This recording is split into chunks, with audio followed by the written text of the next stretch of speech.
মৈত্রী জননী। গুরুদেব সেখানে কৃষ্ণ প্রাপ্তির পথ নির্দেশ করাচ্ছেন। হে নারদ, তুমি প্রকৃত অতীত রাধানাথ কৃষ্ণকে ভজন করো। বলছে একমাত্র কৃষ্ণ ভজন করো, মানে গুরু শিষ্যকে উপদেশ করছে তুমি কৃষ্ণ ভজন করো। আচ্ছা, শিব তো মনে করতে পারতেন অন্য কিছু ভজন করার কথা বলতে, তিনি কৃষ্ণ ভজনের উপদেশ করলেন না। কৃষ্ণ হচ্ছেন একমাত্র আদি পুরুষ। পরিচয় কি? ঈশ্বর পরমকৃষ্ণ সচ্চিৎ আনন্দময় বিগ্রহ, অনাদি আদি গোবিন্দ সর্বকারণের কারণময়। আচ্ছা, ভগবান যে কৃষ্ণ আপনি জানবেন কি করে? আচ্ছা, ভগবানের দাঁড়িয়ে আছে দেখেছেন? দাঁড়ি গোবা আছে? আচ্ছা, ভগবানের কোনোদিন বয়স হয়েছে দেখেছেন? মাথা চুল বেঁকেছে দেখেছেন? কিন্তু আর যারা আছে দেখবেন সবাই একটু পরিবর্তন আছে, কিন্তু কৃষ্ণের পরিবর্তন নেই। কৃষ্ণ সবসময় একটা যুবকের হয়েছে। আচ্ছা, অনেকে দেখবেন টাকা পয়সা পেলে কৃষ্ণ হয়ে যায়, অনেক টাকার মালিক মানে অনেক বড় লোক হয়ে যায়। আচ্ছা, এইরকম অনেকে নিজেকে ভগবান সাজাতে যায়।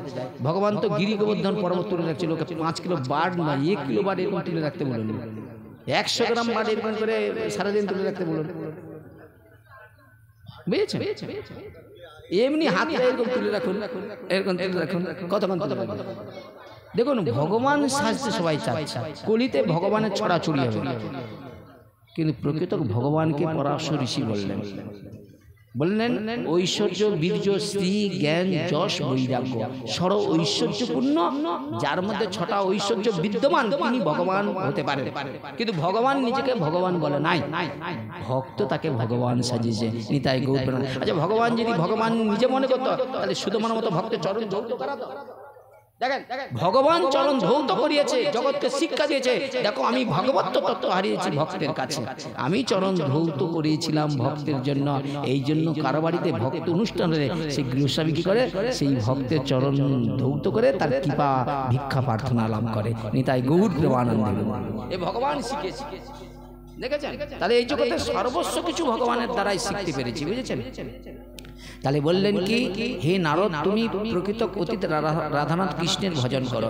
জগতে যে ব্যক্তি কৃষ্ণ ভক্তি অনুশীলনী শিক্ষা না দিয়ে অন্য পথ দর্শন করান। এই দেখেন, গুরু কাকে বলছে? শিক্ষক সবাই, শিক্ষকও সবাই হতে পারবে না। তোমার শিক্ষার মধ্যে যদি কৃষ্ণ ভক্তি না থাকে তাহলে ওই শিক্ষাটাই জড় বিদ্যা। এই জন্য চৈতন্য মহাপ্রভুর সঙ্গে রায় রামানন্দের সঙ্গে যখন কথা হয়, কোথায়? গোদাবরীর তীরে, হ্যাঁ, সাধন সাধ্য ইহোয়ার আগে কথা, তখন বলছে একমাত্র কৃষ্ণ ভক্তি হলো সর্বশ্রেষ্ঠ বিদ্যা। উত্তরে যখন মহাপ্রভু বললেন তাহলে এই জগতে যারা পড়াশোনা করে এটা কোন বিদ্যা? বললেন জড় বিদ্যা যত মায়ার বৈভব, শ্রীকৃষ্ণ ভজনে বাধা। অনিত্য সংসার, এটা নিত্য নয়, অনিত্য। এখানে যা সম্বন্ধ হচ্ছে সব অনিত্য, বুঝেছেন? এই সংসারে আপনার যা আছে সেটা অনিত্য।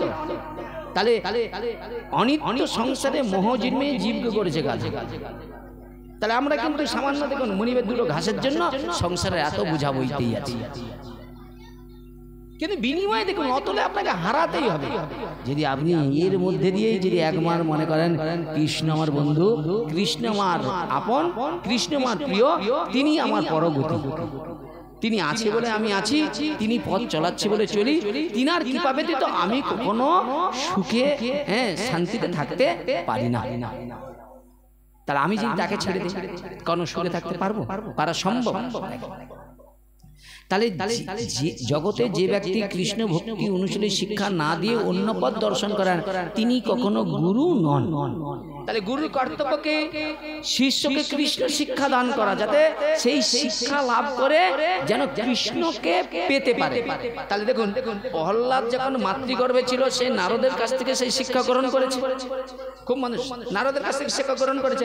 কিন্তু ওই প্রহ্লাদকে যখন শুক্রাচার্যের পুত্র ষণ্ড এবং অমর্কের কাছে যখন পাঠায়, তখন নারদকে ওই শিক্ষা দিতে চেয়েছিল, কিন্তু নারদ এই প্রহ্লাদকে ওই শিক্ষা দিতে চেয়েছিল, প্রহ্লাদ কিন্তু নারদের শিক্ষাটাকে গ্রহণ করেছে, ষণ্ড এবং অমর্কের শিক্ষাকে তিনি গ্রহণ করলেন না। তাহলে প্রহ্লাদ বুদ্ধিমান না আমরা বুদ্ধিমান? দেখেন, প্রহ্লাদ মাতৃগর্ভ থেকে নারদের কাছ থেকে যে শিক্ষা গ্রহণ করেছে সেই শিক্ষায় তিনি নববিধা ভক্তির কথা বর্ণনা করছে। ওই 5 বছরের ছেলে নববিধা ভক্তির কথা যাজন করছে, আর আমরা নববিধা ভক্তি কি জানি না।